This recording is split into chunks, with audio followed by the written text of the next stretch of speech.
저자는 콕 집어 말합니다. 스스로에게 물어보라고. 당신이 지금 하고 있는 투자가 주식을 사고 있는 것인지 아니면 복권을 사고 있는 것인지 말입니다. 오늘도 포기하지 않고 성공을 향해 나아가는 여러분의 삶을 응원합니다. 성공은 반드시 이뤄낼 수 있습니다.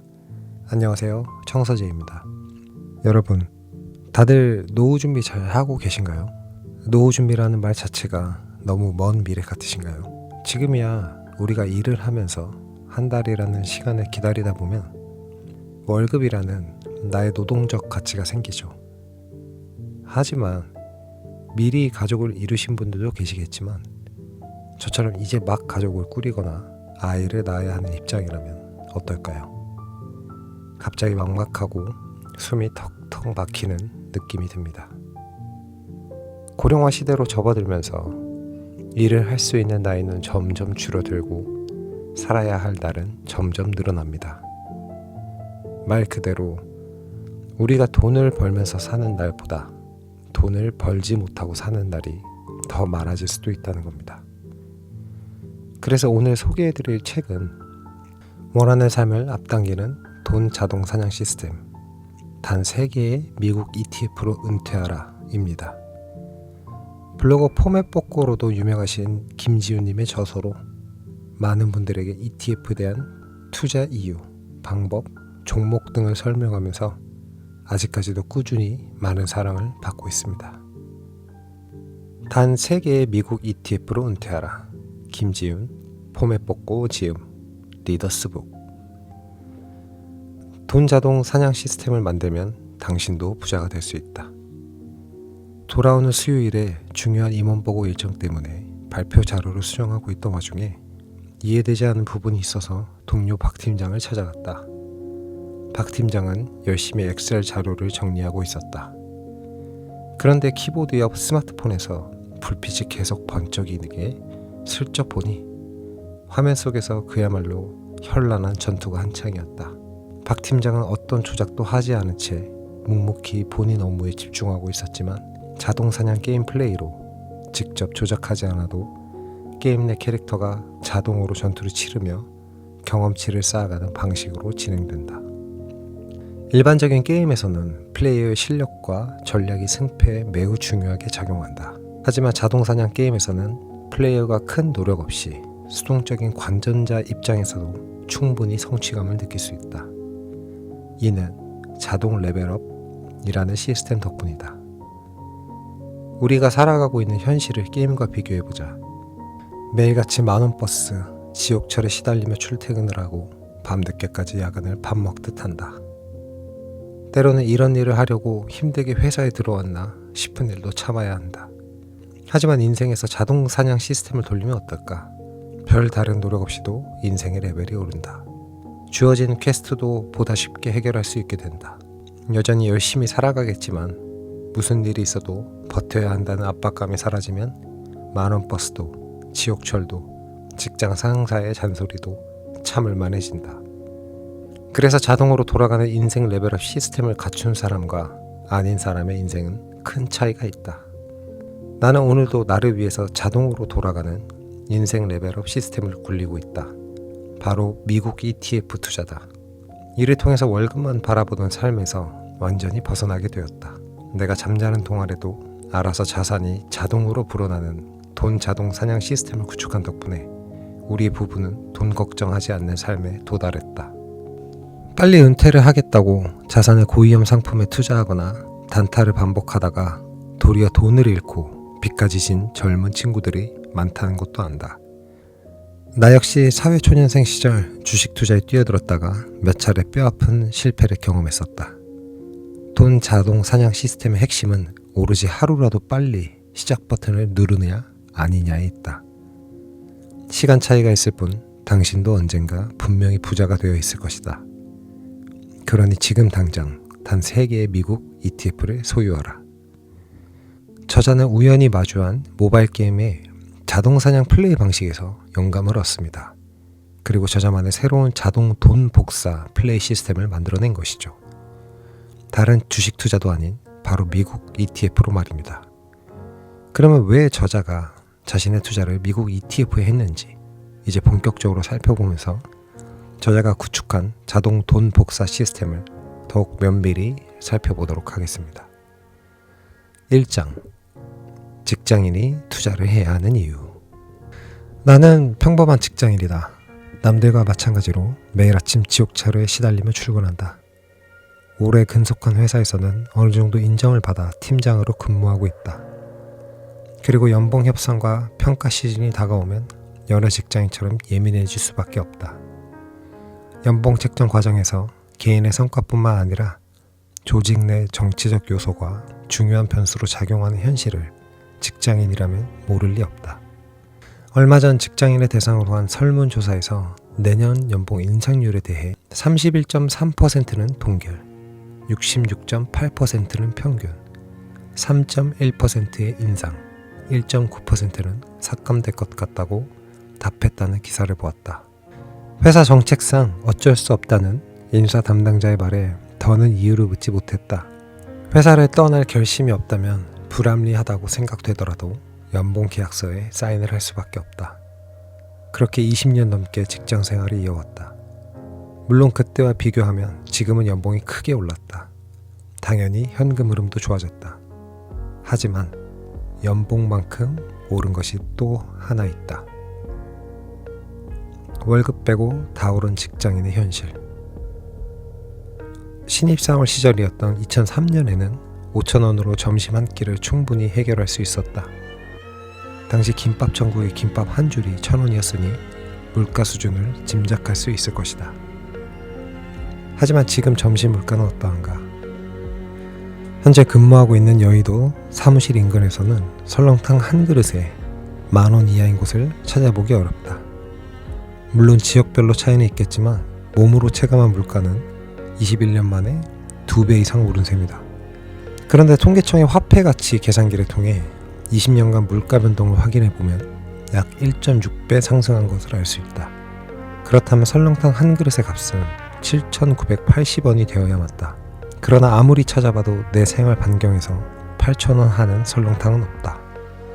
이는 외식비, 식료품비, 대중교통비처럼 우리가 자주 소비하는 품목이 소비자 물가지수 평균보다 빠르게 상승하는 경향이 있기 때문이다. 따라서 체감 물가는 공식 수치보다 훨씬 높게 느껴진다. 물가가 상승하는 만큼 현금 자산의 가치는 지속해서 하락하고 있음을 명심해야 한다. 현금 자산의 가치가 매년 4% 하락한다고 가정하면 연이율 3% 예금 상품에 투자했을 때 매년 자산이 실질적으로 1%씩 감소한다고 볼 수 있다. 연이율 5%짜리 특판 적금을 가입했다고 해서 안심할 일도 아니다. 실제로 연이율 5%의 적금의 경우 세금 등을 고려하면 약 2.5% 수준의 예금 이자를 받는 것과 다름없다. 금융권에 맡기지 않고 현금으로 자산을 보관하고 있다면 상황은 더욱 안 좋다. 매년 4%씩 돈이 조금씩 사라지고 있는 셈이니 말이다. 따라서 현금을 그대로 두는 것은 매년 가치가 감소하는 것을 방관하는 것과 같다. 인플레이션 시대에서 살아남는 법. 그렇다면 연봉은 어떨까? 2024년 생활물가 지수는 전년 대비 2.7% 상승하였고 연간 소비자 물가 지수는 2.3% 상승한 것으로 나타났다. 매년 물가가 3% 가까이 상승하고 있는데 연봉이 동결되었다면 이는 연봉이 3% 삭감된 것과 같은 효과다. 만약 연봉이 4% 인상되었다면 단 1%가 오른 셈이다. 즉, 물가 상승률을 반영하면서 자산을 증가시키려면 연봉이 최소 6% 이상은 올라야 한다. 연봉이 6% 인상될 경우 물가 3% 상승을 반영한 후에도 실질적으로 약 3%의 증가율을 확보할 수 있기 때문이다. 그렇다 보니 3%대의 연봉 인상만으로 은퇴 준비까지 성공적으로 한다는 것은 사실상 로또가 당첨되지 않는 이상 쉽지 않은 일이다. 이제부터 현실적인 차선책을 심각하게 고민할 때다. 또한 차곡차곡 모은 은퇴 자산도 인플레이션으로부터 보호할 방법을 찾아야 한다. 일반적으로 은퇴에 필요한 자금은 1년 생활비 곱하기 남은 생으로 계산할 수 있다. 만약 매월 300만 원을 소비한다면 적어도 매년 3,600만 원의 소득이 평생 필요하다는 뜻이다. 하지만 이 은퇴자금 역시 시간이 지나면서 인플레이션이라는 파도를 맞아 초기 예상 가치와는 전혀 다른 가치가 된다. 예를 들어 현재 가치로 1억 원을 모았다고 해도 연평균 3%의 물가 상승률을 적용하면 10년 후에는 구매력이 약 7,400만 원 수준으로 감소한다. 20년이 지나면 5,500만 원으로 반토막이 난다. 덜 쓰고 덜 먹고 덜 즐기며 열심히 모았는데 그 돈으로 이전과 같은 수준의 생활을 유지할 수 없게 된다면 생각만 해도 아찔하지 않은가. 인플레이션으로부터 자산을 보호하기 위해서는 금융활동을 통해 지속적으로 6% 이상의 투자 수익을 창출하는 것이 필수적이다. 그래야만 시간이 지나도 은퇴 자산의 실질 가치를 유지하고 안정적인 노후를 보낼 수 있다. 지속 가능한 투자를 해야 하는 이유. 그래서 투자를 시작했다면 칭찬해주고 싶다. 하지만 단발적인 시장 이슈에 편승하면 한두 번쯤은 투자에 성공할 수 있어도 지속적으로 수익을 내는 것은 불가능에 가깝다. 실제로 한 증권사가 발표한 2024년 상반기 평균 국내 주식 수익률을 보면 수익률 차이가 회전율에서 비롯된 것임을 알 수 있다. 종목 교체, 비중 변경 등의 이유로 잦은 손바뀜이 일어날수록 주가 상승 타이밍을 놓치거나 거래 비용이 불어났다는 뜻이다. 많은 이들이 소문을 들은 유망 주식을 사고 하락하며 서둘러 파는 방식을 반복하고 있는 것이다. 특히 이런 현상은 은퇴 준비가 시급한 세대에게서 더욱 도드라졌다. 나는 평생 지속 가능한 투자 대상이 필요하다고 생각했다. 수익뿐만 아니라 시장 변화에 따른 잦은 스트레스를 받지 않는 것도 중요했다. 투자를 할 때 높은 수익률에 현혹될 것이 아니라 얼마나 꾸준히 지속 가능한지를 핵심으로 두어야 한다. 통계청에서 발표한 2021년 1인당 생애소득 주기를 살펴보면 개인의 소득은 43세에 정점을 찍는다. 27세부터 노동소득이 소비보다 많은 흑자 구간으로 진입해 학자금 대출 상환, 결혼, 주택 마련 등을 거치며 43세에 최대 흑자를 기록한다. 그리고 정년즈음인 61세 이후부터 적자로 전환되었다. 즉 평균적으로 34년간의 소득으로 평생의 지출을 감당해야 하는 것이 대한민국 직장인의 현실이다. 하지만 많은 직장인이 인생의 피크 시절 소득이 평생 지속될 것이라고 착각한다. 그래서 당장 재테크에 소홀해도 언제든지 마음만 먹으면 돈을 모을 수 있다고 믿고 있다. 그렇게 안일하게 시간을 흘려보내는 동안 부자가 될 수 있는 기회를 스스로 놓치고 있다는 사실을 깨닫지 못한다. 절대 잊어서는 안 된다. 우리의 근로소득은 유한하다. 우리는 단 34년간의 소득으로 평생의 지출을 감당해야 한다. 그런데 왜 근로소득이 영원할 것처럼 믿고 재테크를 미루거나 불확실한 모험을 감수하며 소중한 은퇴 자산을 깎아먹으려 하는가? 연봉 인상률보다 빠르게 오르는 물가, 그리고 예상보다 빠르게 감소하는 생애소득 주기를 고려할 때 자산을 방어하고 증식시킬 수 있는 가장 현명한 방법을 찾아야 한다. 상한가 치는 종목을 찾아야 은퇴 준비에 성공하는 것은 아니다. 10%대의 수익을 꾸준히 유지하면서 복리 효과를 이어가는 것이 답이다. 직장인의 라이프 사이클과 위험한 투자 패턴. A는 월급을 받으면 재테크부터 하지는 않아도 남은 돈은 열심히 모았다. 물론 재테크에 대한 생각이 전혀 없었던 것은 아니지만 월급에서 고정비와 생활비를 제외하면 언제나 빠듯했다. 술자리, 동기 모임, 소개팅 등에 빠지지 않다 보니 어느새 그 비용들이 전체 지출의 큰 부분을 차지하게 되었다. 때때로 할부에 고가의 컴퓨터 장비를 구입하고 휴가 시즌에는 해외여행도 다녀왔다. 그렇게 한 달을 보내고 나면 통장에 남은 돈은 겨우 몇십만 원 뿐이었다. 실제로 한 금융연구소의 2024년 1인 가구 월 소득 및 지출 조사에 따르면 생활비와 대출금 상환을 제외한 여유자금은 월 소득의 16.2%에 해당하는 약 50만 원 정도로 나타났다. 이는 2022년에 비해 지출은 3.9% 늘고 여유자금은 3.9% 줄어든 수치다. 그렇게 사회초년생 시절을 보낸 A는 결혼을 결심하는데 부모님과 은행의 도움 없이는 쉽지 않은 현실을 직면하게 된다. 집은 전세 대출을 통해 마련하기로 했다. 다행히 성실하게 직장 생활을 한 덕분에 순조롭게 전세 대출을 받을 수 있었다. 이만하면 안정적인 출발인 것 같다고 생각했지만 사회생활 5년 만에 모은 자산은 영원이 되었다. 결혼하고 맞벌이를 하면서 혼자 일할 때보다 자산이 훨씬 빠르게 늘었다. 아이가 생기기 전에 내 집을 마련하자는 목표가 생긴 후에는 자산이 증가하는 속도가 더욱 빨라졌다. 덕분에 몇 년 만에 주택 구입 자금을 마련한 두 사람은 임장을 다니면서 서울 외곽의 아파트를 주택담보대출을 받아 매수하기로 결정했다. 전 재산을 올인해 내 집 마련에 성공하였고 직장생활 10년 차에 다시 현금성 자산은 영원이 되었다. 부동산 문제만 해결하면 인생의 큰 숙제를 해치울 수 있을 것만 같았는데 여기서 끝이 아니었다. 자녀가 태어나자 더 좋은 입지로 갈아타야 한다는 생각이 들었다. 그래서 두 사람은 열심히 대출금 상환에 집중했다. 그러나 이전처럼 자산이 빠르게 증가하지는 않았다. 가족이 늘면서 생활비가 배로 증가했고 교육비라는 새로운 항목이 더해지면서 소득보다 지출이 더 큰 시기가 찾아왔다. 그러다 보니 자연히 두 사람만을 위한 은퇴 준비는 후순위로 밀려나게 되었다. 사회생활을 15년 넘게 해왔지만 자신의 노후를 위해 모은 자산은 아직도 영원이다. 여기까지가 내가 주변에서 가장 많이 봐온 동료들과 또래 직장인들의 모습이다. 사회초년생 때는 투자를 해도 소액이라 큰 의미가 없었고 결혼을 하고 내 집을 마련한 뒤에는 주택담보대출 상환에 집중하느라 투자할 여력이 없었다.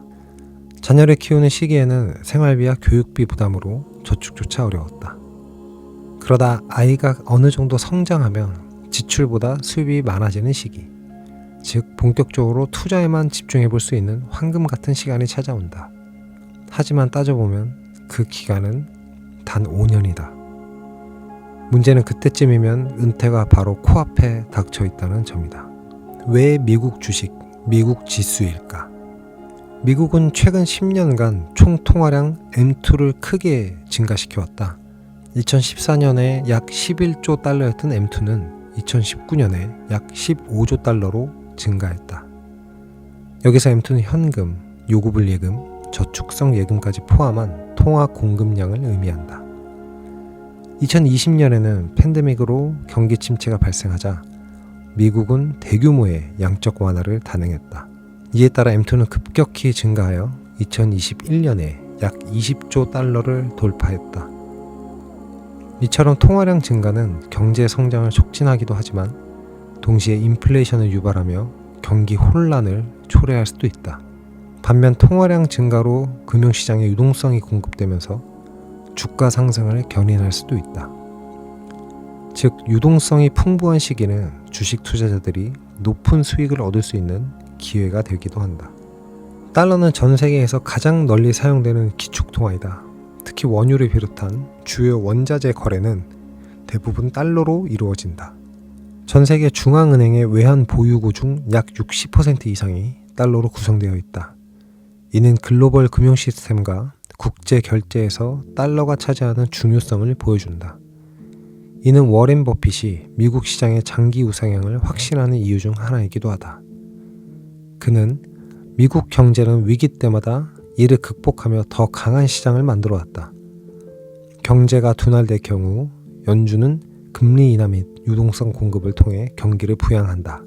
미국은 달러를 계속 찍어내도 망하지 않는 경제 시스템을 갖고 있다 라고 말한 바 있다. 이것만 봐도 미국 주식 투자는 선택이 아니라 필수다. 개별 종목이 아닌 ETF에 투자해야 하는 이유. ETF, Exchange Traded Fund, 증권 거래소에서 주식처럼 거래되는 펀드를 의미한다.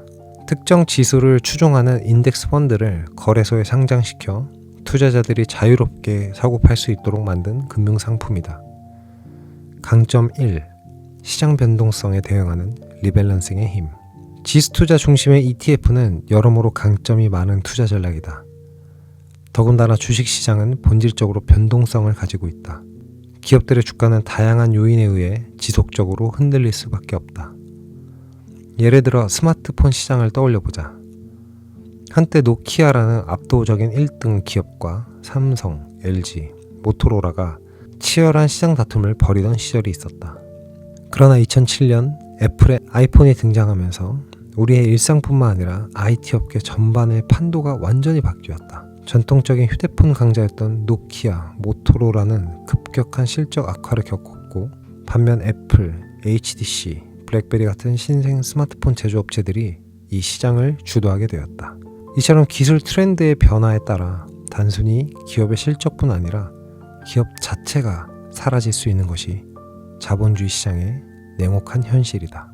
지난 20년 동안 미국 주식 시장에서 시가총액 탑 10을 유지한 기업은 에너지 기업을 제외하면 마이크로소프트와 애플이 유일하다.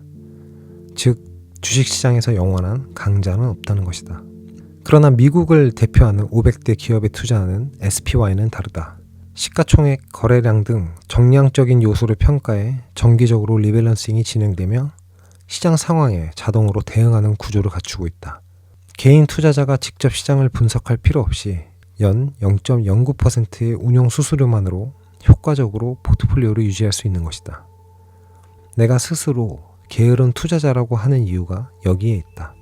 지수 투자 전략은 매우 간단하면서도 효과적이고 무엇보다 편리하다. 개별 종목 투자를 하려면 지속적인 시장 모니터링과 종목 분석이 필요하지만 지수 투자는 단순히 지수를 추종하기만 하면 된다. 이 덕분에 투자에 들이는 시간과 종목 분석에 소비하는 노력을 크게 줄일 수 있다. 내가 아무리 주식 공부를 열심히 한다 한들 월가의 전문 투자자들보다 더 뛰어난 분석력과 통찰력을 가질 리 만무하다. 그럴 바에야 지수 투자에 집중하고 매일 친절하게 시황을 분석해주는 전문가들의 설명을 편하게 받아보는 게 더 현명한 선택이 아닐까. 대다수의 개인 투자자가 미국 지수 대비 높은 투자 수익률을 거두지 못하는 이유는 무엇일까? 우수한 개별 종목을 지속적으로 선별하는 것이 어렵기 때문이다. 그래서 개미 투자자 입장에서 가장 높은 수익을 거둘 방법은 단연 지수 투자라고 확신한다. 나는 ISA 계좌를 통해 매년 2천만 원씩 납입하면서 꾸준히 S&P 500과 나스닥 100 그리고 미국 배당 다우존스 100 지수를 추종하는 ETF를 모으고 있다. 강점 2. 이익은 지키고 위험은 줄이는 분산 투자의 힘. 내가 지수 투자를 강조하는 또 다른 이유는 바로 위험 분산 효과에 있다.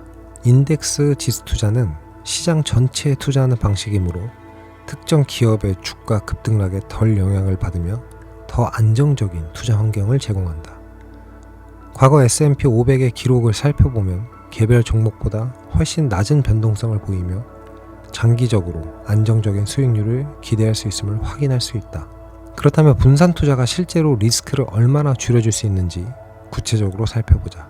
가령 A 주식에 10만 원을 투자했는데 주가가 50% 하락했다면 5만 원의 손실이 발생한다. 하지만 A 주식과 B 주식을 각각 5만 원씩 분산 투자했다면 A 주가가 50% 하락하더라도 B 주식의 가격 변동에 따라 전체 손실 규모가 달라진다. 예를 들어 B 주식이 20% 상승했다면 B 주식에서 만 원의 이익이 발생하여 전체 손실은 15,000원에 그치게 된다. 이처럼 미국을 대표하는 시장 전체에 투자하는 지수 투자 방식은 개별 종목의 가격 변동 위험을 극도로 낮출 수 있는 효과적인 전략이다. 변동성이 큰 시장에서 지수 투자는 위험을 분산하고 장기적으로 안정적인 수익을 기대할 수 있는 현명한 선택이다. 단기적인 고수익을 쫓는 투자에는 항상 큰 손실의 위험이 따르지만 안정적인 투자 전략을 취하면 리스크 또한 최소화할 수 있다. 일확천금을 노리며 급등주만 쫓아다니는 불나방 투자로는 결코 우리가 꿈꾸는 재정적 목표에 도달할 수 없다. 투자 성과는 노후 생활의 질에 중대한 영향을 미친다는 것을 명심하라. 주식 투자에서 반드시 최고 수익률을 기록해야만 성공하는 것도 아니고 2등을 했다고 해서 수익을 얻지 못하는 것도 아니다. 오히려 신경을 덜 쓰면서도 안정적으로 성장할 수 있는 4등 정도를 목표로 하면 어떨까? 진정한 부를 쌓기 위해서는 장기적인 시각을 갖고 시장의 성장에 올라타는 안정적인 투자 전략이 필요하다. 나는 이 책을 읽고 있는 당신에게 묻고 싶다. 당신이 지금 하고 있는 투자가 주식을 사고 있는 것인지 아니면 복권을 사고 있는 것인지 말이다. 나는 위험을 극도로 두려워하고 오랜 시간 노력해 모은 자산을 허무하게 잃는 것을 싫어하는 안전지향적인 투자를 추구한다. 그래서 미국 지수 투자를 선택했고 이 방법으로 천천히 부자가 되는 길을 걸어왔다. 그리고 그 길이 사실상 가장 빨리 부자가 되는 길이라는 것을 깨달았다. 투자에 앞서 정비해야 할 3가지 마인드셋. 첫 번째, 주식 투자는 위험하다. 우리는 일상 속에서 끊임없이 선택을 하며 살아간다. 그리고 시간이 지나고 나서야 어떤 선택이 정답이었고 어떤 선택이 오답이었는지를 깨닫게 된다. 어느 누구도 우리의 인생에 정답을 알려주지 않는다. 그것을 찾아 나가는 것, 오답을 줄이는 방법을 알아내는 것, 모두 온전히 내 몫이다. 그렇기에 나는 어떤 일이든 일단 실행해 보는 편이다. 새로운 투자 종목이나 금융상품은 일단 직접 경험해본다. 1, 2년 동안 테스트해보며 내가 이해한 대로 진행되고 있는지, 미처 알지 못했던 함정이 있는지를 살핀다. 그리고 투자 기록을 남긴다. 투자 당시 어떤 이유로 매수했는지, 어떤 기대를 가졌는지 기록해야 시간이 지난 후 내 판단이 왜 틀렸고 왜 맞았는지를 배울 수 있기 때문이다. 올바른 방향으로 나아가려는 노력은 결국 인생 전반을 바꾸는 중요한 습관이 되었다. 두 번째, 내가 사면 떨어지고 팔면 오르는 이유는 뭘까? 우리는 주식을 매수하는 순간부터 주가가 상승하기를 기대한다. 자산을 불리기 위한 선택인 만큼 모든 투자자가 같은 심리를 가지고 있을 것이다. 그래서 오늘 매수한 종목이 내일 오르면 기분이 좋아지고 반대로 떨어지면 실망감을 느낀다. 그러나 주가 상승을 기대하는 순간부터 우리의 이성적인 판단은 흐려지기 시작한다. 주식 투자의 수익률을 결정짓는 요소에는 타이밍, 종목 선정, 거시경제 상황 등이 있지만 그보다 더 중요한 것이 있다. 바로 투자 심리다. 혹시 이런 경험이 있는가? 내가 주식을 사면 떨어지고 내가 팔면 오른다. 마치 누군가 내 계좌를 들여다보고 있다가 내가 매수하는 순간 기다렸다는 듯이 주가를 떨어뜨린 것 같은 느낌. 그 느낌은 결코 우연이 아니다. 스스로 그런 결정을 했기 때문이다. 이제 그 이유를 제대로 이해하고 대응하는 방법을 배워야 한다. 당신이 주식을 사면 곧바로 하락하고 팔면 오르는 이유는 단순하다. 소문으로 들은 종목을 망설이다가 결국 고점에서 매수했고 저점에서 더 빠질 것 같은 공포감에 순간적인 손실 회피를 위해 매도했기 때문이다. 주식 가격은 기업의 실적, 수익, 가치에 아무런 변화가 없어도 매일 변동한다. 이러한 변동 속에서 투자자는 심리적인 영향을 받아 감정적 매수와 매도 결정을 내리기 쉽다. 결국 주가는 실제 가치보다 고평가되거나 저평가된 상태에서 거래될 가능성이 높아진다. 세 번째, 지수 투자만으로 은퇴가 가능할까? 나는 대부분의 금융자산을 미국 지수에 투자하고 있으며 자산의 20에서 30% 정도만 현금성 자산으로 보유하고 있다. 주식 투자에서 예수금 관리는 필수다. 시황에 따라 유동적으로 대응하려면 언제든지 투입할 수 있는 예비 투자금이 준비되어 있어야 하기 때문이다. 이처럼 하락장에 대비해 예수금을 확보하면서 지수 투자만을 유지하는 방식 덕분에 나는 주식 투자를 하면서 한 번도 위험하다고 느낀 적이 없다. 현재 나는 S&P 500의 연평균 수익률이 12%가 지속되기를 기대하면서 수익과 안정의 균형을 맞춘 포트폴리오를 유지하고 있다. 종종 성장 가능성이 높은 개별 종목 하나를 발굴해 단기간에 50%, 100% 수익을 낸다면 12%의 수익률을 기대하며 장기 투자하는 것보다 성공 현실성이 높지 않느냐는 질문을 받기도 한다. 하지만 이 12%의 이익이 10년간 지속되면 최종 수익률은 210%, 즉 투자금이 3배 이상 증가하게 된다.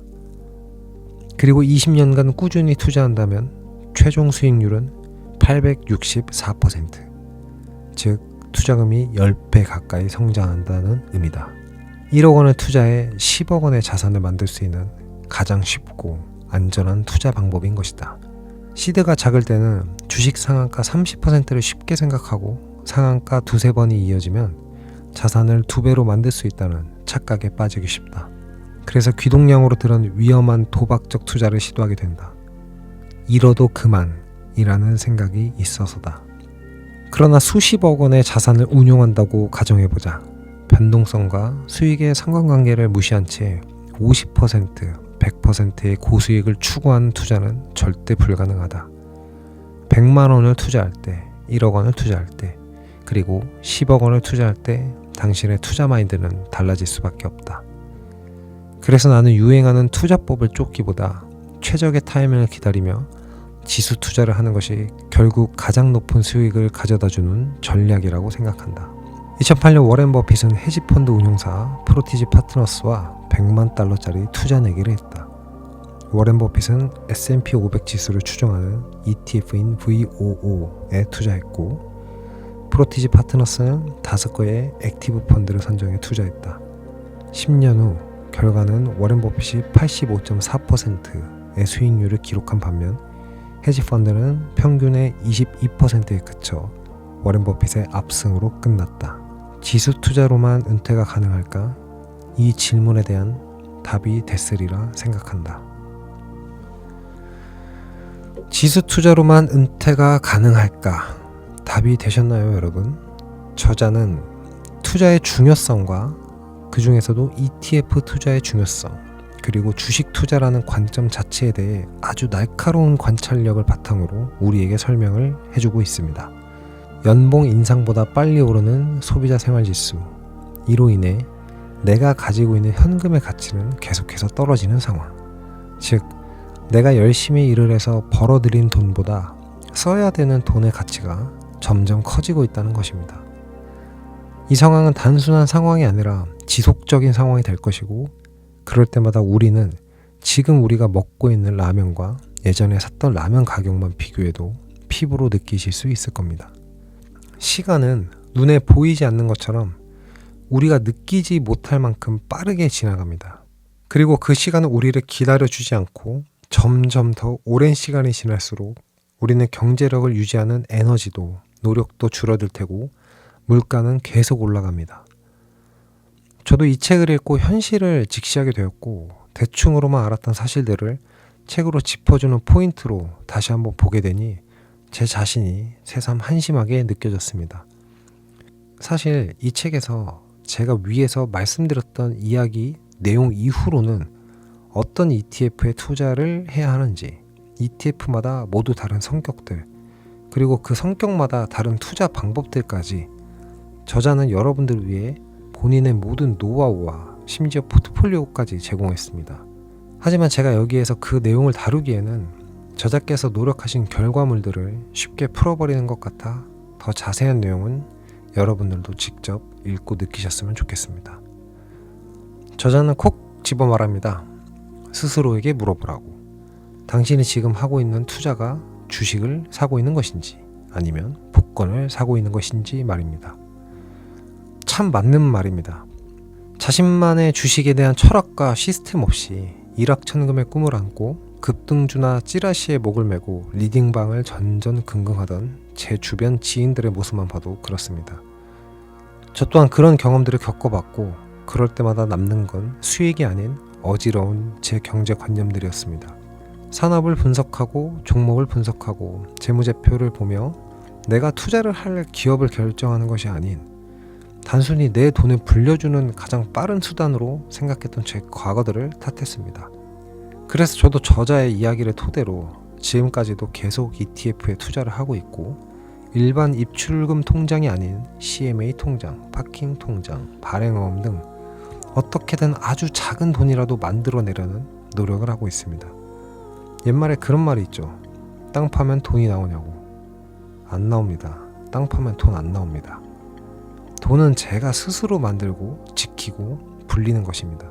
지금 생각하면 작은 푼돈일지 몰라도 복리의 마법 효과로 인해 우리가 정말로 경제 활동을 할 수 없는 나이가 되면 ETF에 투자한 지금의 제 자신을 격려하고 있을지 모릅니다. 가만히 숨만 쉬고 잠만 자도 돈이 생기는 자동 돈 복사 시스템을 갖췄으니까요. 그러니 여러분들도 한번 ETF에 대한 투자도 고려해 보시고 노후 대책 마련 지금부터라도 시작하셨으면 좋겠습니다. 오늘도 포기하지 않고 성공을 향해 나아가는 여러분의 삶을 응원합니다. 성공은 반드시 이뤄낼 수 있습니다. 지금까지 청서지였습니다. 감사합니다.